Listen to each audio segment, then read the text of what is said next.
we really want to showcase our support groups. And this is the third of a 3-part series. We had a suicide attempt survivor. We have a men's group, and now we have the after loss group. So it will be a little bit different because it will be the 3 of us here talking instead of all of us in a group talking together. But there will be an opportunity for questions at the end. So on the table, you have notepads and pen. If you think of a question, just write it on the paper, and we'll have somebody bring up the questions when we're ready to start the question and answer time. So anyway, for those that don't know, I am Bonnie Woodrick. I'm the founder of I Understand. Our mission is to provide compassionate comfort, hope, and understanding to those who are living with a mental brain health illness or have been affected by suicide. I started this organization, we're in our 11th year, and I started it losing my husband 22 years ago to depression. I had 3 young kids. They were 5, 12, and 15. And how do you tell a 5-year-old that they lost their dad? Back 22 years ago, it wasn't, the language wasn't talked about like what we're trying to talk about now. It would be more like, why did your husband kill himself? How do you tell your child that their dad killed themselves? Well, so many of those type of comments were so hurtful to me that I needed to change.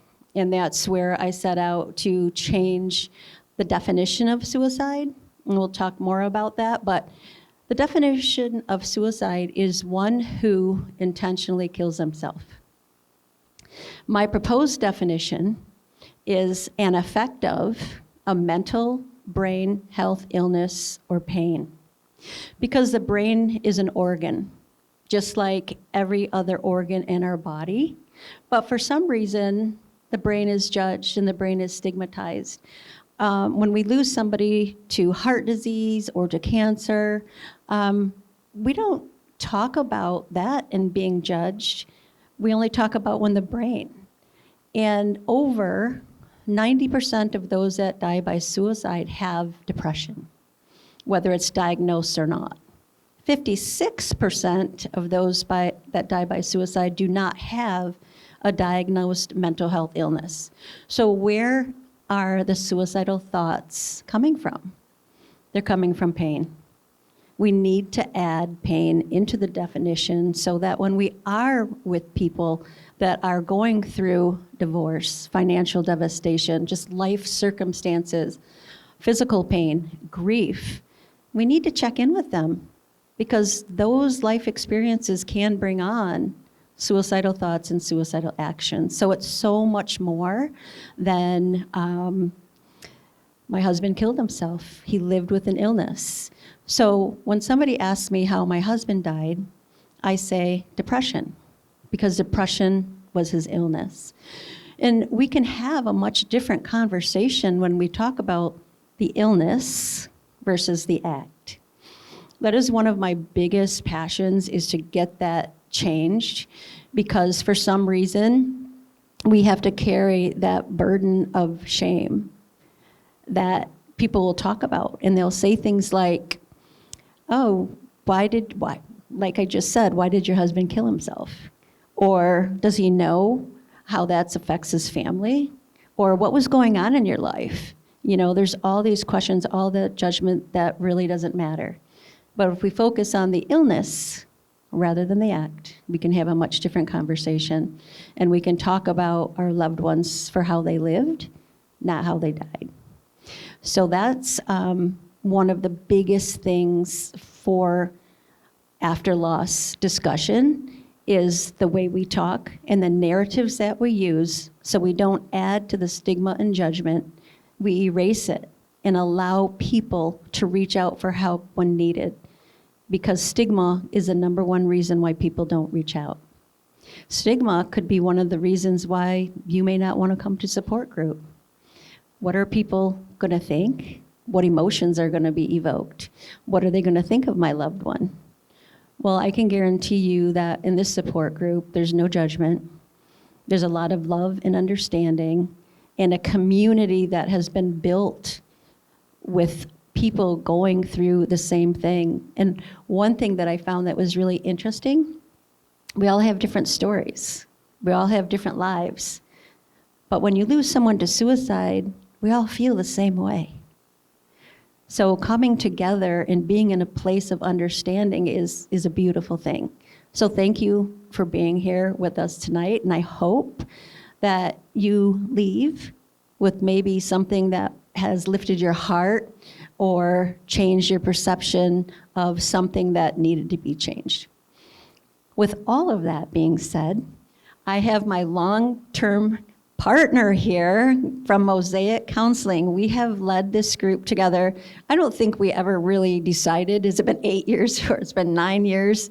But it's been 8 or 9 years, and Barb has been by my side facilitating as a trained counselor through Mosaic Counseling. And then we have Janelle, who actually babysat for my 2 oldest kids many, many years ago. I love being reconnected with you, but I really wish it was in a different way. But I'm very grateful that we have the support of each other now. So, Barb, will you just talk a little bit about yourself? My name's Barb Dorley. Is it on? You hear me? And I've been working with Mosaic Counseling, I think 24 years. And I was, as a therapist, I'm contracted with them. And Mosaic has been, historically, they've been out in the Ottawa County area, but they are now setting up a shop in Kent County, because Kent County also needs affordable counseling. They're kind of unique in that if you need help, they will get you help. They will get you a therapist. And so I've really enjoyed partnering with them. And then got introduced through Mosaic to Bonnie to start doing this group, which has been really a blessing to me as well, to just be a part of a community that can support and love each other in such a genuine way, in amidst a painful connection. It's really quite a beautiful experience. Thank you, Barb. We appreciate Mosaic so much. And if you do need help, they do sliding scale, what's affordable for you. They don't turn any away, and they find a counselor for you within 3 days, which is pretty miraculous in the therapy industry. So now, Janelle, can you tell us a little bit about your story? My name is Janelle, and I lost my son to anxiety, depression, 3.5 years ago, and that is how I became connected with I Understand. It was a support system for my family, for myself, for our community. They really came in and wrapped their arms around us and helped us understand a little bit better what we were going through and all of the emotions and the feelings and the pieces that go with that. Thank you for being here. I know that it's hard. It's very difficult to get up and talk about our losses and our loved ones, because sometimes we can feel like we're fine and then all of a sudden we're triggered and the tears come and the emotions come. So thank you for being up here and your willingness to be transparent and share. So, Barb, we're starting with the questions. Okay. Can you explain why it's so important to focus on the illness, like depression, rather than the act of suicide when supporting those who have lost a loved one? Yeah. Well, and I think you said it really well already, right? That by talking about the illness or the pain behind why you've lost someone, just takes away the stigma, right? And makes it, and opens up the conversation. Because really, getting fixated on the how doesn't help. It doesn't support anybody. It doesn't help anyone. But understanding the journey that person was on can not only help the person that you're talking to that you want to support, but also it helps you reach out to others, right? It helps remind you that there are people hurting around you, and it's important to try to connect. And so by focusing on the pain, whether that's depression, it can be bipolar, it can be anxiety, it can be gambling, it can be physical pain. It always comes down to some sort of pain that leads a person to that place, to that dark place. And so taking that stigma away, focusing on the illness, just opens up the conversation and helps a lot more people. Yeah, and I think that if we compare that to like cancer, right? So as a family, you have a family member that has cancer. And what do you do as a family? You come together, you talk about it, you find the best doctor that you can possibly find, you get a diagnosis, you get treatment, and you go on to follow up for 5 years. Does that same thing happen with mental health illnesses or the pain that we live with? No. Unfortunately, it's swept under the rug and often not talked about it. But this conversation can change and potentially save lives if we truly talk about the illness. And also, when Barb was talking, I was reminded that if you truly look at how somebody lived, because oftentimes I get people, well, we had no idea. We had no idea, we did not see anything. But if you truly look how they lived, you may have the reason as to why they died. And that pain could have been so deep. I have an example of that. I was talking to a mom who lost a son, and she's like, we did not see anything. And I said, we've got to dissect, we've got to go back further. Well, he had an $80,000 gambling debt. He didn't want to burden his family with that debt, and he thought they would be better off without them. There's always something, but we have to be willing to live in our truth and share and talk about with a safe community, with a safe group, because there is always something, even when we don't think that there is. Yeah, and that's part of the grieving process, right? Is having to ask those questions and trying to understand, the story. And that's just part, and having a safe place to talk about that is so important. Having safe people that won't judge, right? That won't question you, that won't dismiss you, right? That will actually go into those places with you. Mm-hmm. So, Janelle, can you share what it was like the very first time you walked in the door of the support group? I have to admit that all of that time was very foggy to me, so it's hard to have an exact memory, but I remember that it was, my sister went with me, and I had a lot of anxiety around going. You don't know what you're walking into. You don't know what other people's stories are, and they don't know what your story is.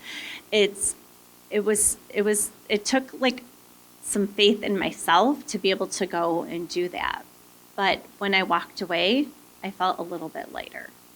I felt like people understood and people got it, and that there were other people that could connect with the same feelings that I could connect with. And that was really important at that time. And it still is today. Well, it takes so much courage, right? Because it is so scary. And I do have to thank Jennifer, because she went with you many times. She joined you at support group, and it is so important that we have that one that will support us, that will lift us up, that will walk into this room where her own emotions could be evoked. So I really appreciate that, Jennifer. Janelle, do you have like a moment where you really realized that this group was important to you? Did it evolve over time? Because you came back, even with all the fear that you had. I know. I think the very first time I was there, I was so immersed in my own story that I felt like others maybe didn't understand where I was coming from. And it took a few times of coming back and to really feel like that had a lot of support and value. It's when I started hearing connections and I started understanding better why Parker's anxiety might have led to this. And it just made such a difference to hear it from other people too, and to hear their stories, the collaboration of other people's stories. Yeah, I think that's all about the power of sharing your story, right? And it's so scary at first. It is scary at first. It is. But I continue to go to support group. And I find that every time when I leave, it's still hard. It's emotional to think about going there and getting there. But when I leave, I always feel a little bit lighter. And I really feel that support. And I feel like everybody's in a different place in their story. And people can jump in and have different tidbits of what might have helped them work through some grief, or connections of how they were able to understand a little bit better. Yeah, and it doesn't matter if you're 2 months out or 22 years, it's still important to talk about it and find your tribe, because your loved one is always going to be with you no matter what. And you don't want to forget them. You want to remember them again for how they lived. And I have made some really good friends through support group that continue to be roots that hold me up outside of support group. Somebody that couldn't be here tonight and I were texting back and forth today. And it helps throughout all different facets of my life to have somebody that understands those little nuances, that graduation is going to be really hard, or that this holiday is going to be really hard, or how do you make it through this event. And those moments make walking this journey a little bit easier. Because somebody else understands, truly Exactly. understands. So let's talk about that friend a minute. I think I know who it is. And what I want to ask you is, how did helping her after her loss, which was after your loss, help you? I was able to reach out to her immediately, and just knowing exactly how I felt in that moment and being able to just say to her, breathe. Yeah. It might be one breath, just focus on a breath at a time, and then focus on a minute at a time. And give yourself grace. It's okay to feel all of these feels. And just knowing exactly how she felt in that moment really it empowered me to know that I was helping to bring her up at that time. Yeah. And that's because we lived a shared experience. And it's a club that nobody wants to be a part of, but it was an opportunity to be able to give back to someone else. I think that's so important for everybody to take note of, because I look at myself 22 years later. If I can still help somebody, it heals me in places that I didn't even know that I needed healing. So the healing continues to come. But I think it's so important that you find that person that can support you, but then you in turn can support somebody else. So Barb, I want to ask you, the support that we get from others that have been through the same experience can be very connective. It can be very healing. But what about those that have family that they want to understand, but they don't understand, and they're in that judgment mode? I think that it's really important to understand that when you lose someone, your family also lost someone. So they aren't always the people that can support you, right? Everybody's going through their very own journey. And that can be really difficult when you're in different places where someone might be angry. They may be at that angry phase, and you're not in an angry phase. You feel compassion, you feel sadness, you feel heartbroken. And that can cause a lot of conflict in families. And so I think sometimes in grief, you need to find other people, almost a different family, or getting a therapist, or coming to a group where you can really express what you need to express and walk your own path, and encourage your family members to do the same. Doing that can avoid a lot of pain down the road, where you end up building up resentment and anger. I see it in couples, right, when they've lost a child, that it's really hard because they'll be in different places, and something that feels like it should connect them and ends up pushing them apart. So I really recommend when, if you lose a child or you lose somebody very close to you as a couple, that each of you find your own therapist or tribe, as you said, because it's really important to get that support and encourage your family members to do the same. So speaking of grief, how does suicide grief differ from other types of grief? Okay, is it working? Good. It's more complicated, right? There is more shame. There shouldn't be, but there is. The reality is there's shame attached with it. There's a lot more silence. People don't know how to support you. They're afraid to talk about it. Or some people are judgmental. I hate to say it, but there are people that are simply judging. And then there's in the silence, you feel judged, even when they're not judging. And so there's a lot more questions often with a grief attached to suicide. It's confusing, right? You get lost.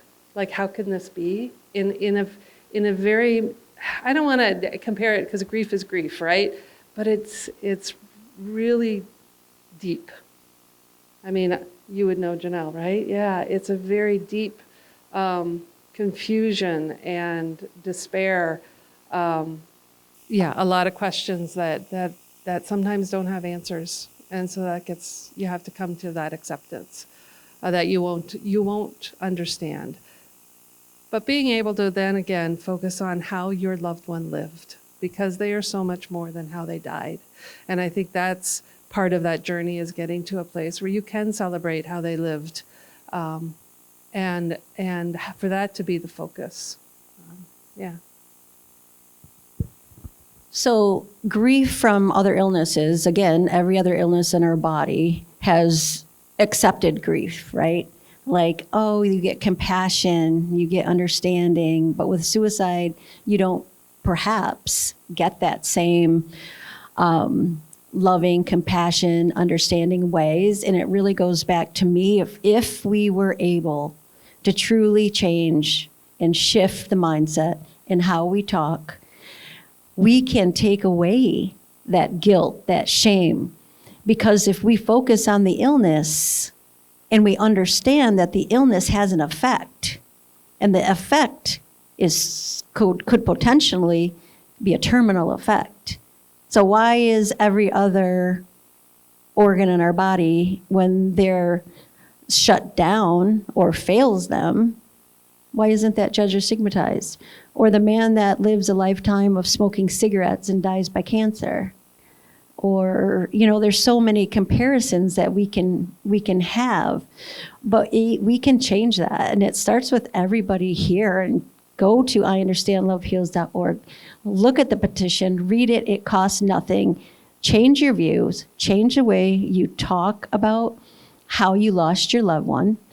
Maybe you lost it from bullying. Maybe it was alcoholism, addiction, whatever it may be. When we start using it in that terms and we focus on the illness, how can we judge somebody that has an illness, right? So, Janelle, did you feel like, I don't know, it's hard for me with you because, only like in terms of the support that the community gave to Janelle was something that I had never seen before. It was truly, truly amazing, where it was an entire community that came out in support of you and your loss. And that was such a beautiful thing. Did that event help in your healing?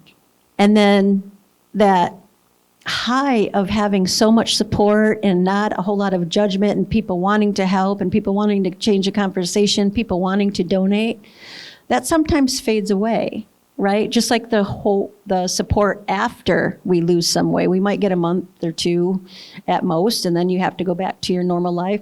Did that have an impact on you when that was kind of quieted down?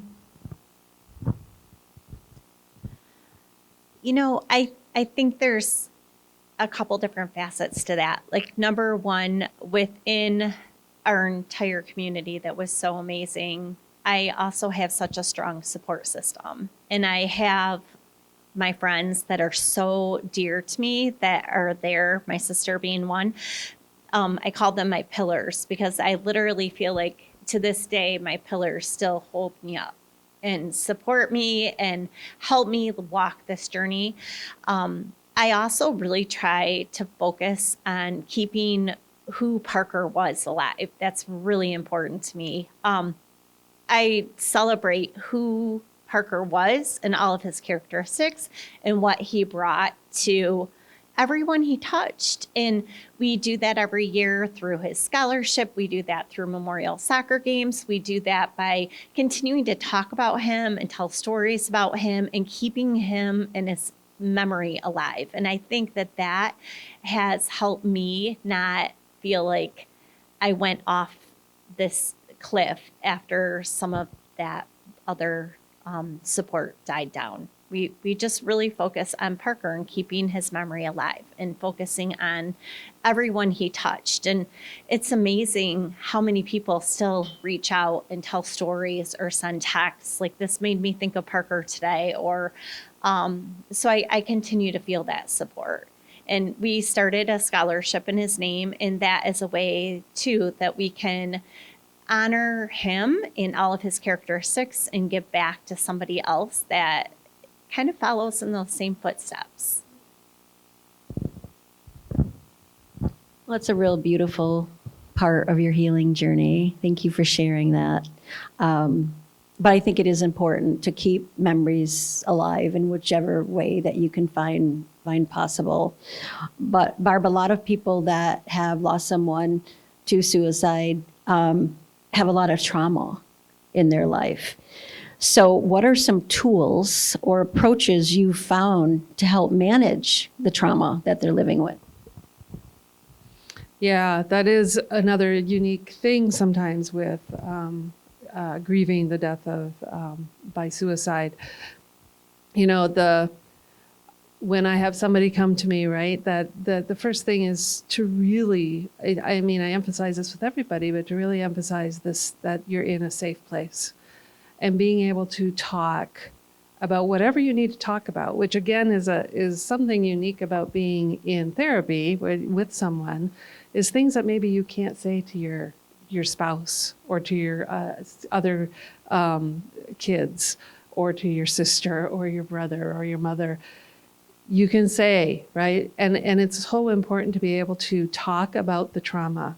And sometimes that's really uncomfortable details. But in talking about it, you're able to emotionally remove yourself from it. Sometimes it's the visuals, right? For folks that happen to be the ones that find their loved one, right? That's a jarring visual. Or sometimes people can just conjure up the picture and they can't get over it. And, this kind of a PTSD experience.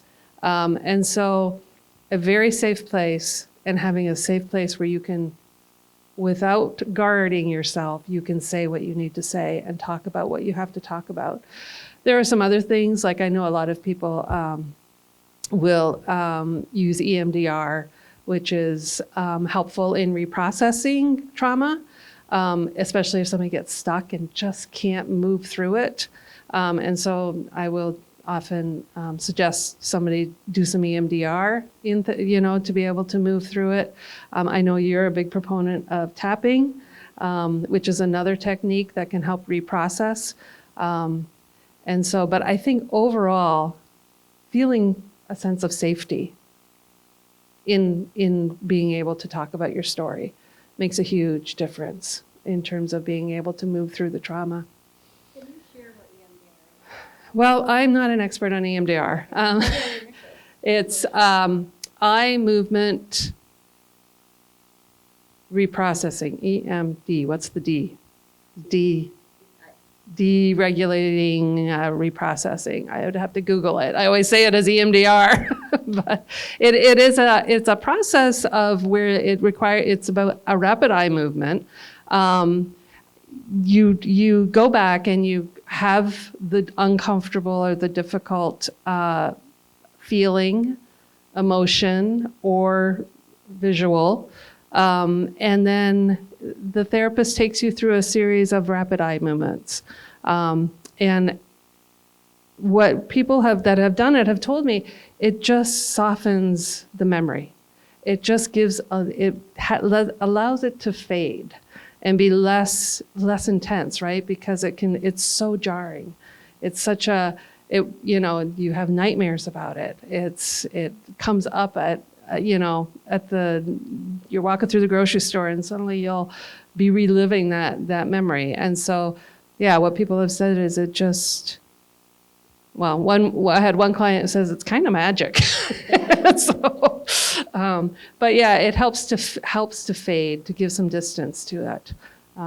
So yeah, it requires some significant training in it in order to do it properly. So I did EMDR. I can't tell you what those initials stand for, but I did it, and it was many, many, many years ago. And I will have to say it can be a very emotional and intense experience. So I highly recommend it because it really, really takes you back, because a lot of our own lives and traumas early on can carry through, and then we go through more trauma and it just never gets released because we don't deal with it. But another thing Barb mentioned was tapping. So yes, I am a big proponent of tapping. I think I gave Janelle a tapping video. It works. So tapping is EFT, Emotional Freedom Technique. I look at it as there's a gentleman his name is Brad Yates. Brad Yates has thousands, and I'm not kidding, thousands of videos online to tap, and many of them are 5 to 7 minutes long.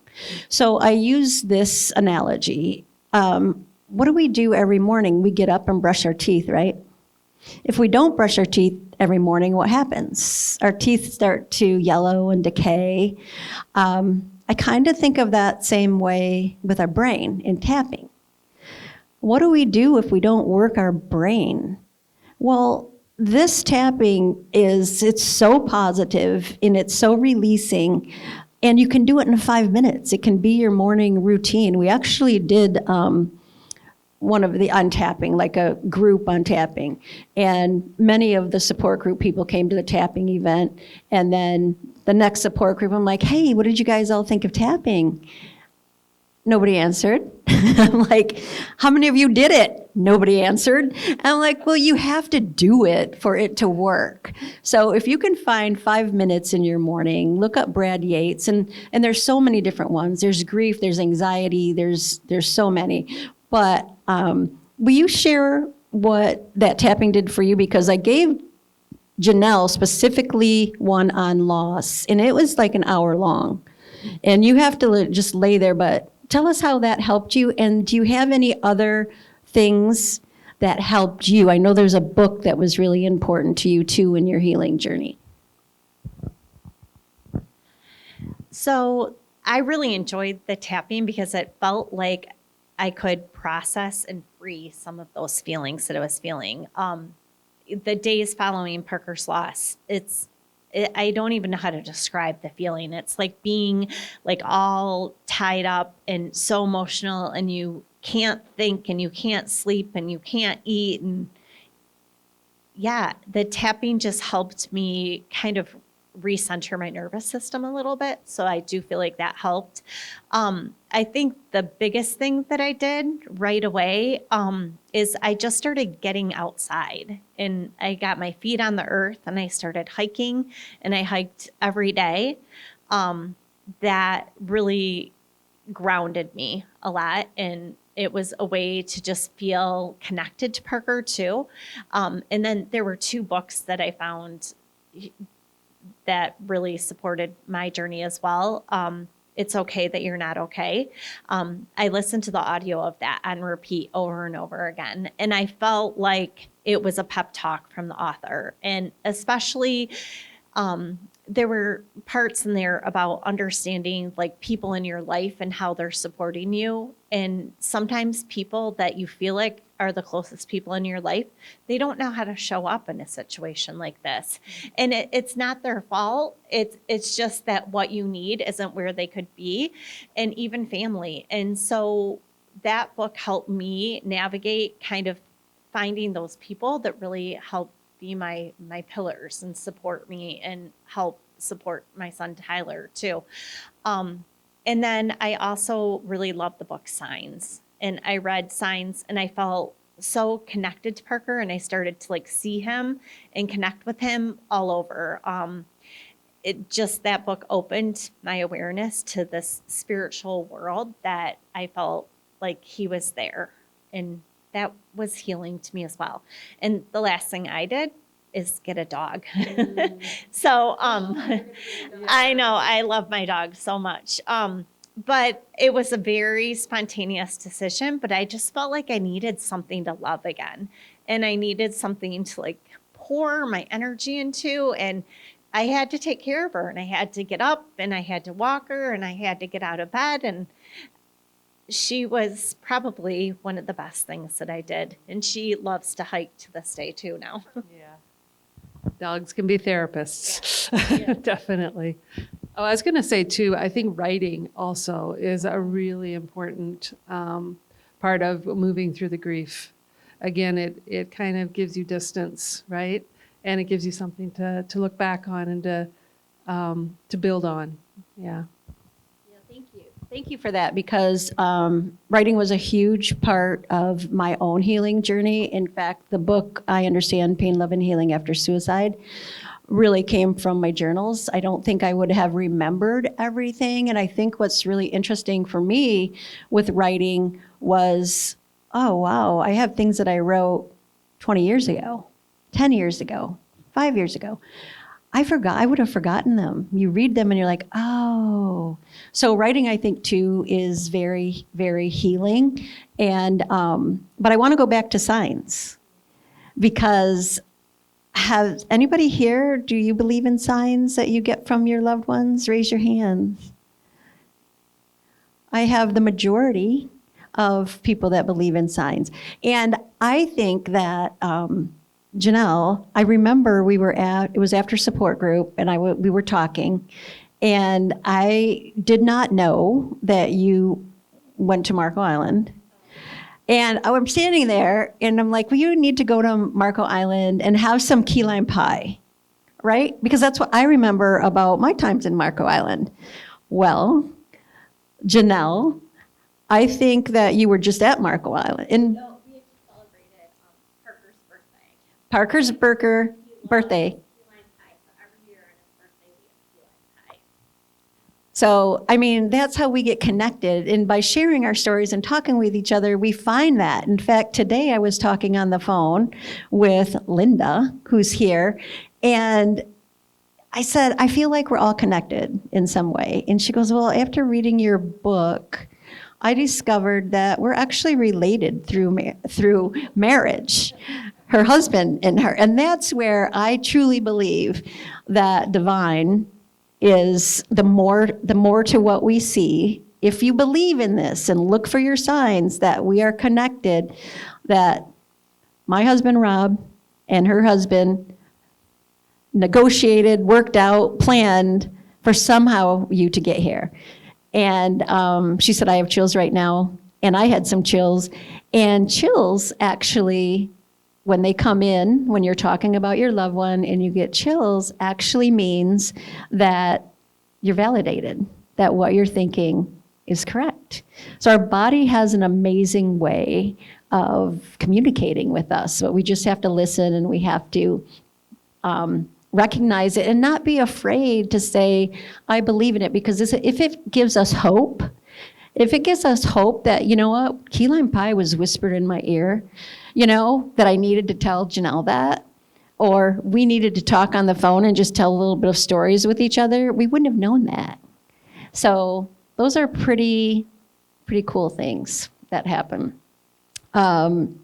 So this is for both of you. We'll start with Barb. I'm interested to know if your understanding of suicide has changed over time. For you, you've been with I Understand for 9 years.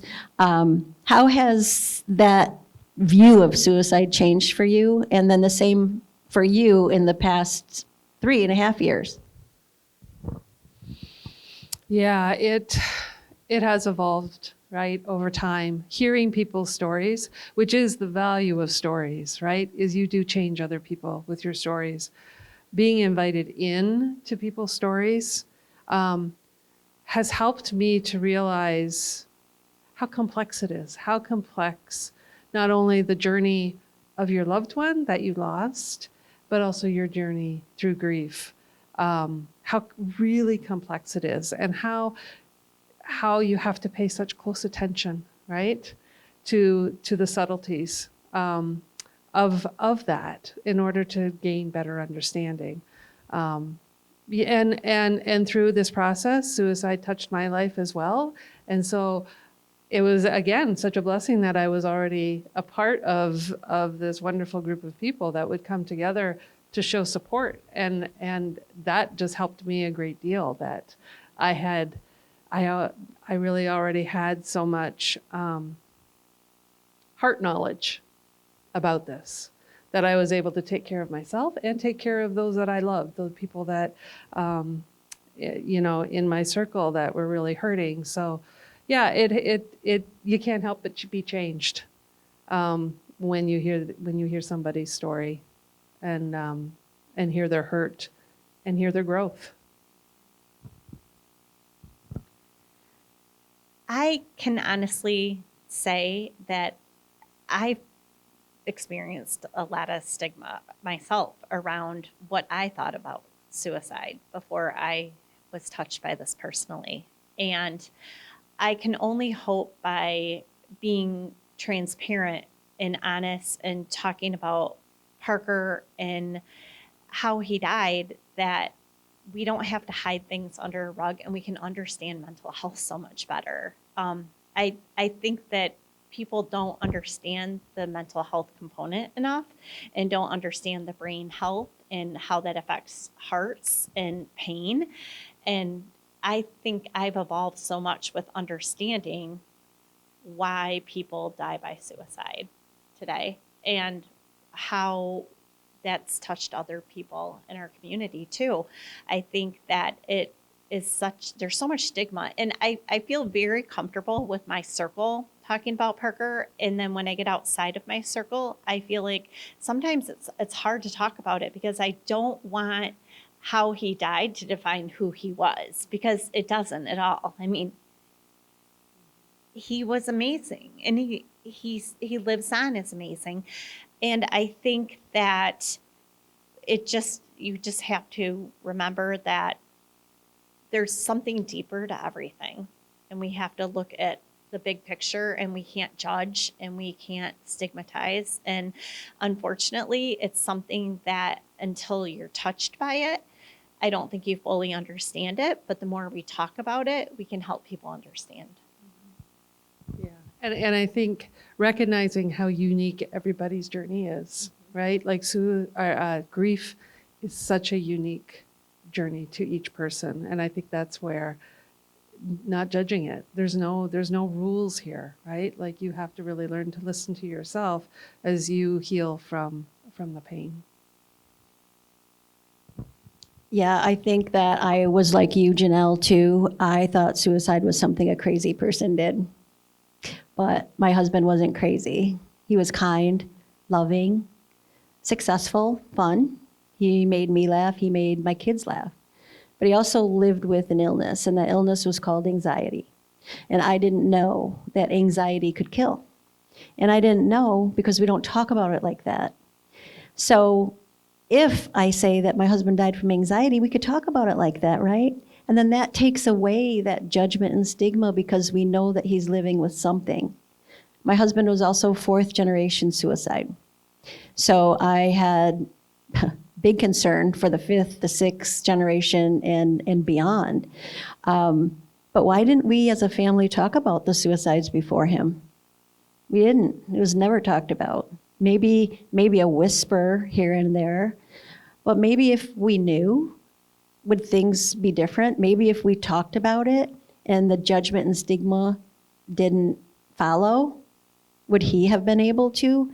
But I think also what happens is not about just the stigma and judgment that our loved ones are living with or afraid to talk about their illness.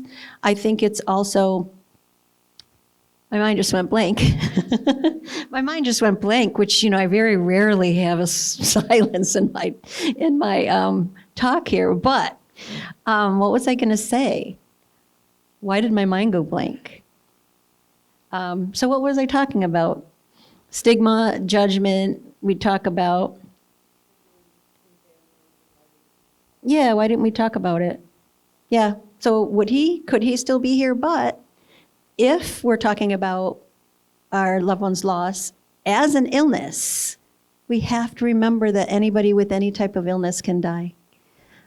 And not look at this one as a choice.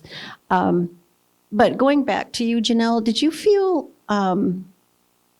after Parker died and you felt that stigma? And I think that's what I was talking about too, is that I was that same way.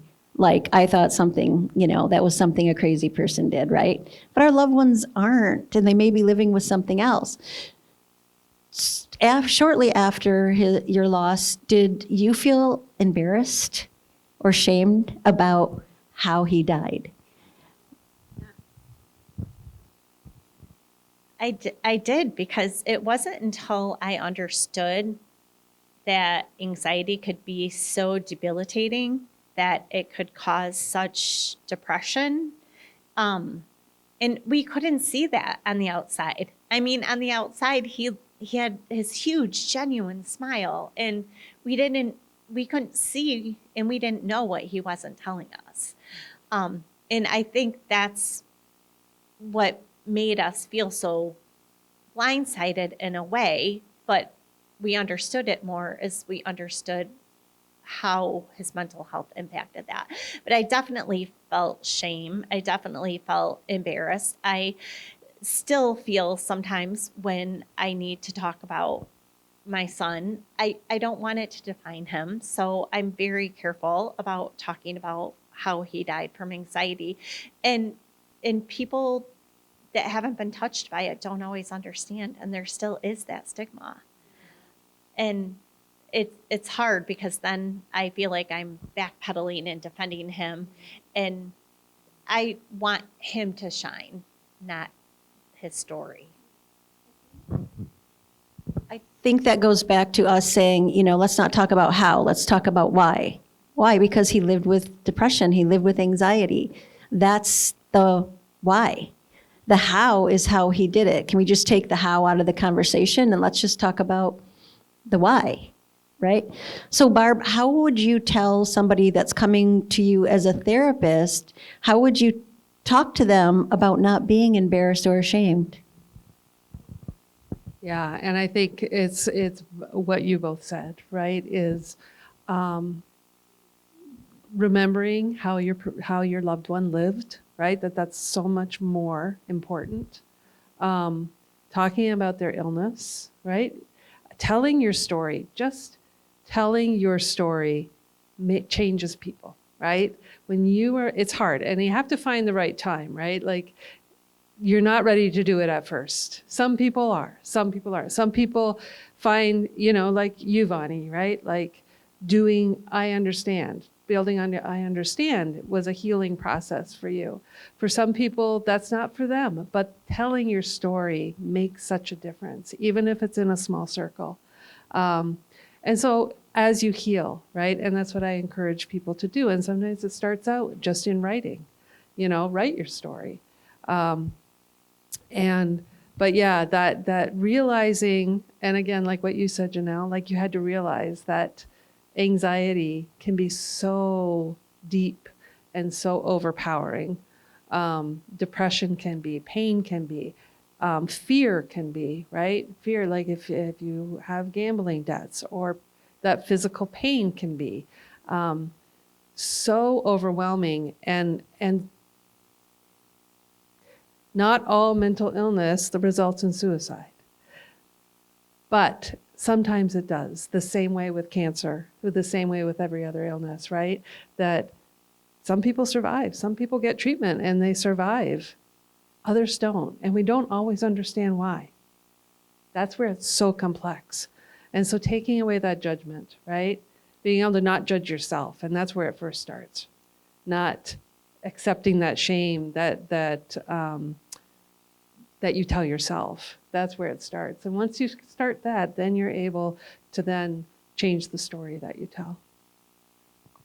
Well, and to add on to that, I think that was the hardest part of my journey to start to heal, is not to feel the guilt. Like, what should I have known that I didn't know? Or what should I have thought was going on that I couldn't see or didn't know?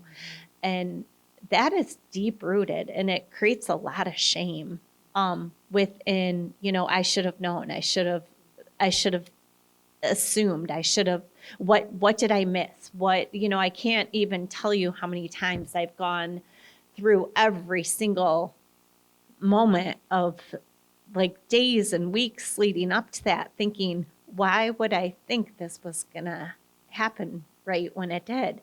And I know everybody's story is different, and some other people that I've talked to have said they didn't, they felt like it was inevitable that their loved ones had suffered for so long that was, that they felt like that was where it was going to go. And I didn't feel like that. I mean, I knew Parker suffered, but I really didn't know that. And so I think that's a hard part of living with a suicide loss too, is living through. Yeah, the guilt. The guilt is powerful. And it is something that's sometimes hard to talk about. Yeah. And so that's where having those safe places where you can work through that, right? Because the story you tell yourself is really important. And as you work through it, you're able to tell yourself the story that does not result in guilt, right? But that takes time. It does. It's not an easy road. No, but it's really, you can heal and be able to release that guilt. And then there's room more for those memories of the beautifulness of your loved one, right? Yeah. And this is where I come in. We only know what we know, right? And many of you had heard this that have been with the group, because I feel like it's such an important part of our journey, is we have to hold our loved ones somewhat accountable, right? I mean, we're grieving them, we love them, we go through all the 5 stages of grief, but if they don't tell us we're hurting, how can we help? So I go to the 3 sides that we all have. And the first side is a side that you see me here today. This is how Vani, she's out and about. She's, talking about every single day can be heavy. But I get through and I find my healing in it. And then I go home and I, cook dinner, spend time with the family. And I'm just a little bit different than the first side. I'm more relaxed. I might have, elastic waisted pants on and a big t-shirt. And then I go in the bedroom and I shut the door and I'm on my own. I'm by myself and all my thoughts are to myself. And I'm thinking that I'm not doing well. And I am contemplating suicide. Maybe I'm making a plan. But then I go out to the second side and I'm like, hey, are we gonna have dessert now? And then I come out here and I'm talking and I'm like, hey, you guys gotta take care of yourself. Self-care is so important. And I don't do any of that. So somebody's shaking their head yes over there. But this is where if we don't know that third side of somebody, if we don't get into that side and into their head, how are we supposed to help them? So I feel like we have to hold accountability to our loved ones too, And by doing so, we can take away some of that guilt, because how do we know? How can we help if we don't know? But then maybe we know, but we don't want to talk about it. We're afraid to talk about it with them.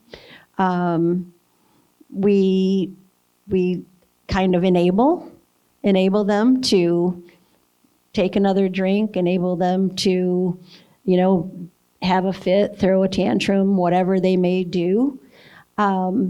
So how do we handle those situations where, we do have to account, I believe, hold our loved ones accountable a little bit by not sharing. But what about the people that are living in denial of, we saw this problem? You had a friend that said it was inevitable. I think there's several people that know that it is inevitable, and it's sometimes hard to admit that. But how do you talk to someone? What do you say when they're in such complete denial of who and how that person was really living? You mean after they've lost the person? Yeah, in the grief process. And, it takes time. It takes patience to allow a person to go there, right? And it is almost, it's kind of like a dissection of what happened, and looking at all these pieces where a person can come to the realization that, yeah, there was more going on than I thought. And it's a pain, it can be a very painful process. And sometimes the people that realize, right, that their loved one is in pain, and there may have been other suicide attempts. Sometimes you can do everything right and you still lose your loved one. And I think that's a hard reality that a lot of people that have lost someone to suicide are aware of. And that's a reality that nobody wants to hear. And that can feel very isolating, because you know it, right? That sometimes you can love your child, you can love your spouse, you can love your sibling or your friend so deeply, and it doesn't save them. And because people want to feel like that's the possibility, right? So that can be where the denial comes from, is having to accept the fact that, yeah, sometimes we lose people to pain, even when we've done every intervention.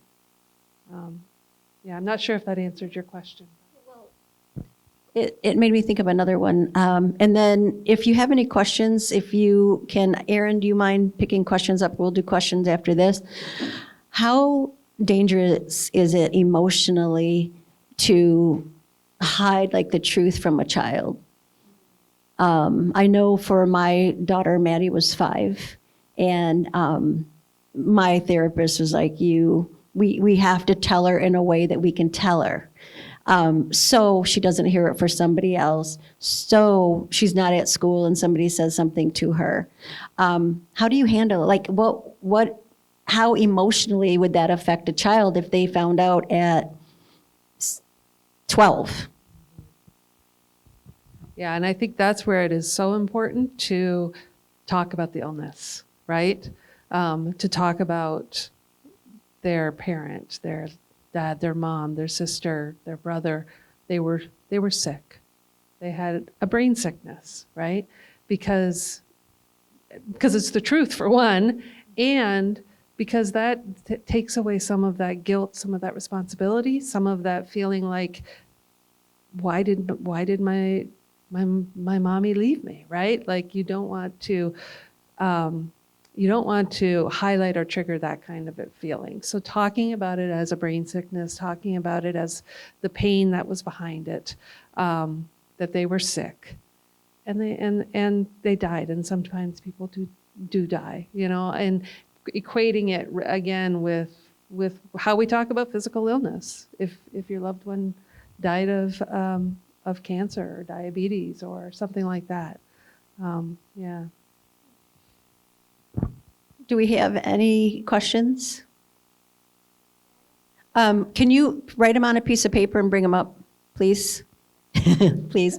While we're doing that, we talked a lot tonight about sharing your story and the power of I guess we talk a lot about the power of sharing because we have a book called The Power of Sharing, and it is 25, 30 different contributors that wrote, that actually inspired me, that I've met over the past 20 years, and we put them in a book, and each contributor has a chapter in the book.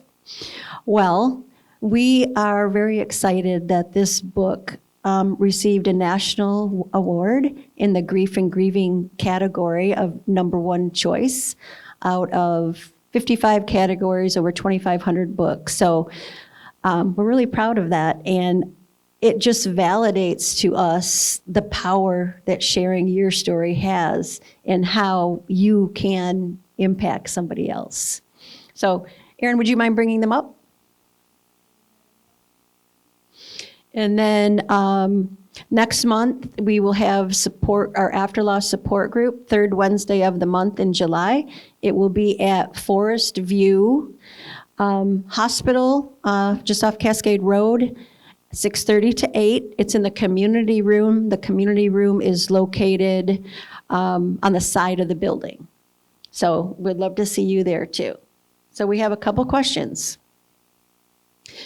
Please share how the community showed up for Janelle for those who weren't active of this incredible show of support. Would you like to share that? Gosh, I feel like I need my sister's help with this.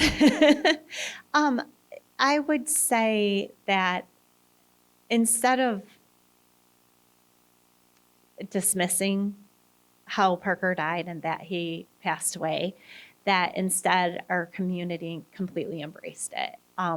They right away, Tyler, my younger son, was playing hockey. And so the hockey team had an I Understand hockey game to raise awareness and talk about Parker and tribute him a little bit and support his brother. And I think it wasn't just his team, but it was the entire school showed up and the stands were filled and everybody was wearing I Understand shirts. And we just felt really supported by that. Vonnie talked to Parker's very best friends and spent time with them. And I know she's incredibly busy and she stepped in and she supported his friends and helped them find their way when they were kind of lost and didn't understand. Our community has since started really paying attention to mental health. Not only Parker Scholarship, but we have had some really big donations in our community to mental health initiatives. And I think prior to losing Parker, people in our community kind of poo-pooed mental health, and it wasn't embraced the way that it should be.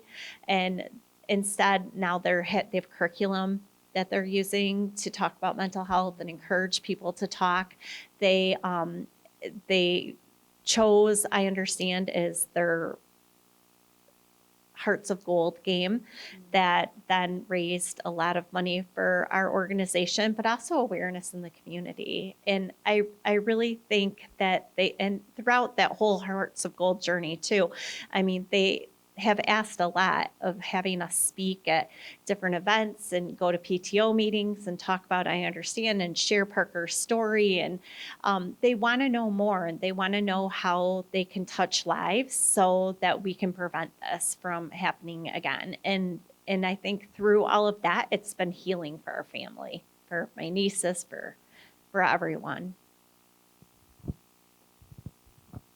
It really was an incredible experience for I Understand because it was several years prior. We have a student ambassador program where we have student ambassadors from high schools do announcements, wear T-shirts, give pink hearts away, just does something different every month.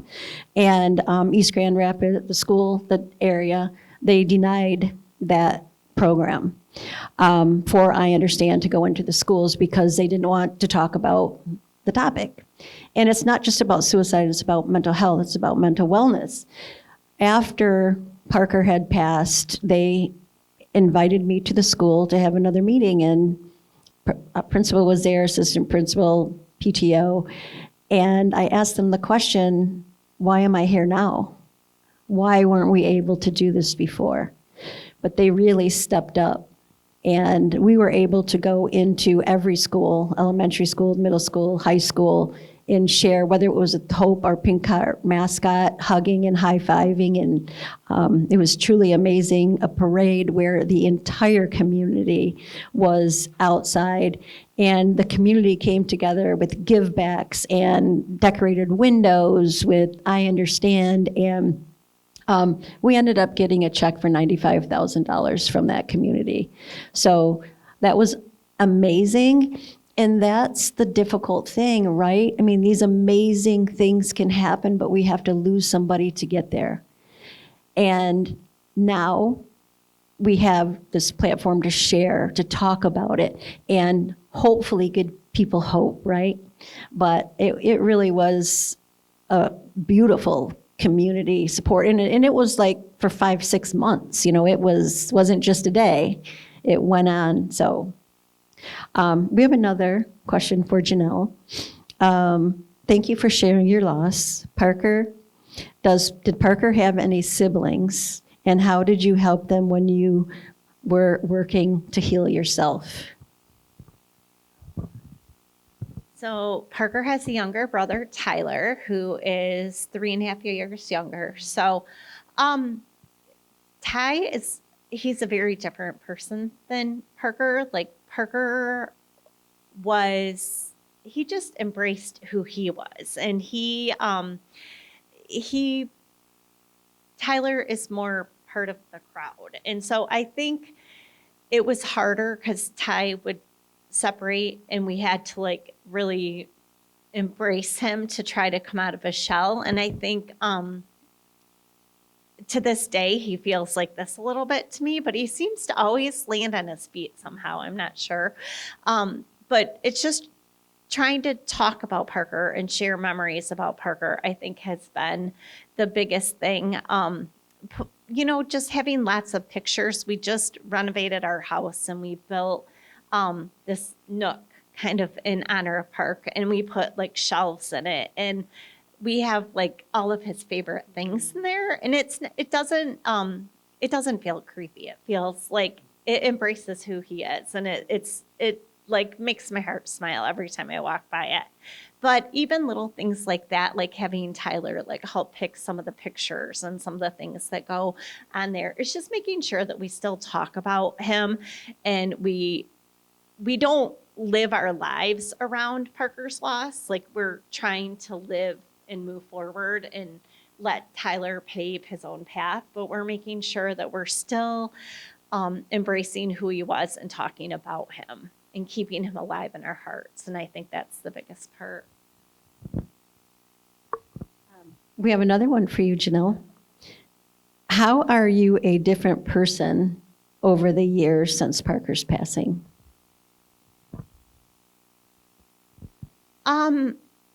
I feel like I take care of myself a lot more than I ever have. I know that I need downtime and I need a lot more quiet. And I think that that's like, I tend to be like an Energizer bunny. And I feel like I need that to like recenter and rebalance.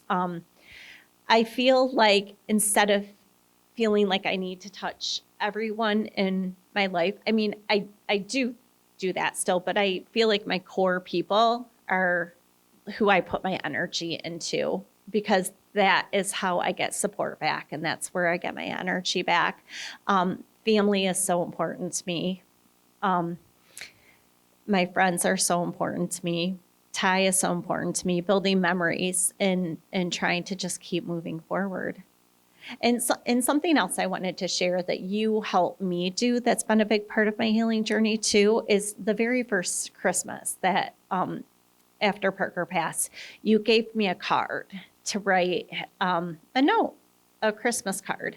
Yeah. And it was so hard to do. And I'm not a big journaler, but writing that card was so therapeutic and healing to me because I felt like I was having a conversation with Parker. And so that is something that I do all the time now. I just have a stack of cards, like at Trader Joe's. They have great ones for 99 cents, and I find ones that make me think of him. And now people gift me cards that have turtles because that's one of my signs from him and things. And I just write him letters. And sometimes I do it if it's like a big celebration, like a graduation or something that I feel like I just need to talk to him.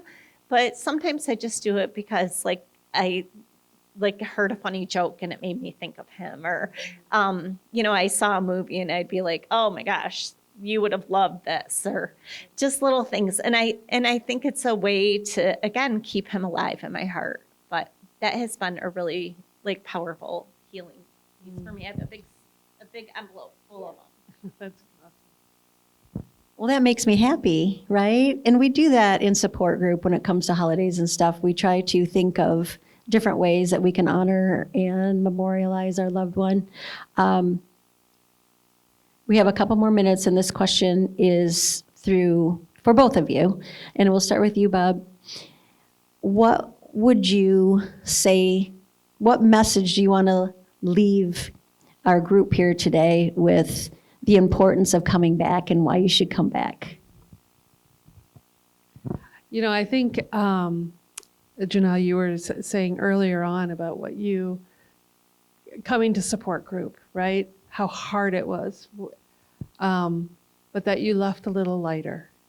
And I think the beautiful thing that I see in support group is people give and people receive. And you receive, and in that receiving you give, right? Like when somebody can help someone else, which is what I saw happen with you. Like you had so many beautiful words for others when you were sharing your story and your pain, that it helped someone, and that helped you, right? And I think that exchange in support group is so important, that everybody can leave a little lighter. It can be hard to walk through that door, and you don't have to talk, right? I think it's a safe place. You don't have to, you can sit and just listen. But come, because I think you will feel a little lighter walking out every time. I 100% agree. And I think it's the connections too with other people that are there. And like, even I look at these people here that have come to mean so much to me too, because they're your support in that space. But then when you see them outside of that space, you still feel those same connections. They're living that shared story. And although they're not exactly the same, unfortunately, there's that thread that is common. And I feel like support group, as hard as it is, it helps you keep growing and healing.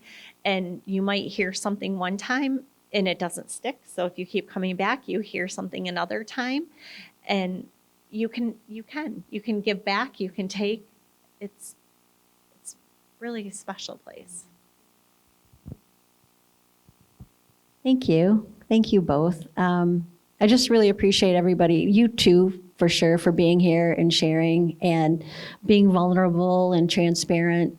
Always appreciate. I think that's one thing that makes our group unique too, is that we have the lived experience, and then we have a trained counselor that can give both perspectives. And when I get way off track or Barb gets way off track, we can bring each other in. She's laughing because I always ask the question after everyone, did I talk too much? Did I talk too much? But I really appreciate you being here. Don't hesitate to reach out with any questions that you may have. info@iunderstandloveheals.org. Please follow us on social media, like and share a post. Everything that we do at no charge. So our fundraising is very, very important. This year, we're in a transition year, new employees, new office, new strategic plan. So we're trying to figure some things out in which direction we're going to head in the next 5 years, the next 10 years. But it was really important to me that we still brought a community together. And I'm excited that we're going to be having a free concert in Ada on August 1st. And we have Brian Vander Ark. He is our honorary board. He is the lead singer of the band. Yeah, why am I missing? I mean, Verve Pipe. I have a podcast, and his song "Wallflower," which is a beautiful song, is on my. He allowed me to use it in my podcast for backdrop music. So Brian Vander Ark from Verve Pipe will be hosting, because I will probably forget what I'm going to say if I was up there. But Brian will be hosting. He'll be singing a few songs, and we also have the band Half Ton and Domestic Problems. So it's going to be a lot of fun. It's free. Go early, bring your chairs, walk around, get food at one of the restaurants. But just uplifting and something that we can all do together, because we will not be celebrating together in September during National Suicide Prevention and Awareness Month, which we usually do. So donations are now more important than ever. It's very rare that I even ask, but it's how we keep going and how we give free books away and do things like this. So thank you all. I hope to see you next month, or bring a chair and come to the concert. Thank you.